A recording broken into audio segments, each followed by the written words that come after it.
Captain Vijayakanth அண்ணா வந்து இறந்துட்டாருன்ற விஷயம் வந்து இப்பதான் கேள்விப்பட்டேன். என்ன மன்னிச்சிடுங்க, முதல்ல என்ன மன்னிச்சிடுங்க. நான் சத்தியமா இந்த நேரத்துல நான் உங்க பக்கத்துல இருந்து உங்க முகத்தை ஒரு முறை பார்த்து ஒரு காலத்தொட்டு கும்பிட்டு அவங்க கூட இருந்திருக்கணும். நான் வெளிநாட்டுல இருந்தது என் தப்பு தான், என்ன மன்னிச்சிடுங்க. ஏன்னா நான் வந்து நல்லது செய்யறது வந்து சாதாரண விஷயம் இல்லை.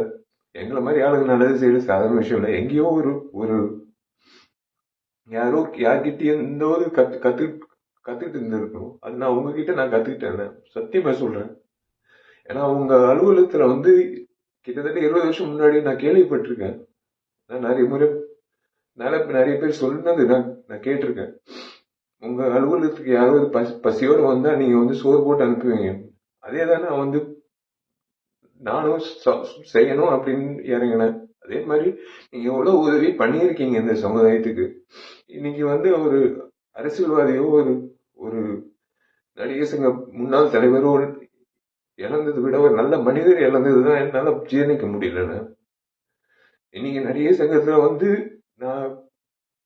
நாங்கெல்லாம் பொறுப்பேற்றதுக்கு அப்புறம் உங்களை வந்து சந்திக்கும் போது பிரேமலதா அம்மா சொன்ன ஒரே விஷயம் தான், நீங்க அந்த பதக்கத்தை மீட்டுட்டு எடுத்துட்டு வரும்போது உங்க வீட்டு நகை கூட வந்து அந்த அளவுக்கு